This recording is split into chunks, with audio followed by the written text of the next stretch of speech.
We have an interesting juxtaposition in our readings today. In the letter of St. Paul to the Corinthians, he has obviously already moved on from Corinth. He's in another place evangelizing, bringing the message of Christ. But he hears about what's going on in Corinth, and it distresses him, so much so that the last few days we've heard about him writing letters to the people of Corinth, trying to get them in line again. Remember the message that I gave you. Jesus is first, you come second. And obviously the people of Corinth have forgotten that message. In this letter, in the reading that we hear today, we have probably the first instance of the Eucharist being mentioned, because we know that Paul's letters were written much before the Gospels. In here, we hear the words that are given to us that we use at the Eucharist, at Mass, the words that we hear in the Gospel of the Last Supper, when Jesus says, "Take this, my body, take this, my blood. Do this in remembrance of me." And St. Paul reminds them of what they have heard, what they have experienced when he was with them. Now, as time goes on, they've developed house churches, they've gone to people's homes, and there, it seems like they have parties before the Eucharist, before the Mass, before the reason why they're getting together. What would be an agape, a meal that they're sharing. Notice they're not sharing it with everyone. The people who have positions of authority, the people who have funds, who have monies, who have ways of getting there sooner, get there, they eat and they drink. And some of them enter into the celebration drunk. Certainly they didn't have an hour, or like when I was growing up, the whole day before, we had to fast before receiving the Eucharist. Maybe this is why they developed that, so people wouldn't enter in with food in their stomachs, not hungry for the Lord, or drink on their brains and in their minds, and not focusing on what is necessary, what is truth. And so St. Paul is encouraging them, get back in line. You're not better than anyone else because all of you are brothers and sisters. All of you are baptized into Jesus Christ. And so it's not fair that you go sooner to party and then the poor people come later. It's something that still happens in our world, hopefully not in our churches. But in these days of Paul, they did.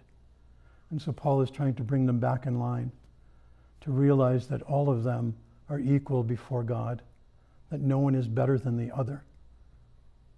And that is a truth that we must live, that we must practice, that we must bring into our lives and into the lives of others by encouraging all to see that we are the same, that we are brothers and sisters, that if anything, God has a preference for the poor, and so too we must, to put them in a special place, in a dignified place. There are many saints who give us lessons of that. Certainly Mother Teresa, St. Elizabeth of Portugal, who used to bring children into the throne room and crown them with her crown to show them the dignity that they had because they were baptized. Then we come to Capernaum, that city of Jesus.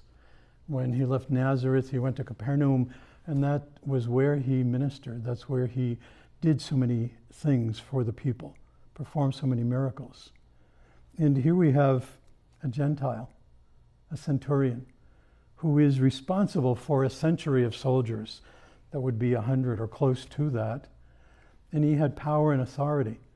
And yet he realized something special about this man, this Jesus who he had heard about, probably from the Jews who he sends to Jesus. First he sends these Jewish representatives to the Lord. Maybe he's afraid that Jesus won't do for the Gentiles what he might do for the Jewish people, these leaders.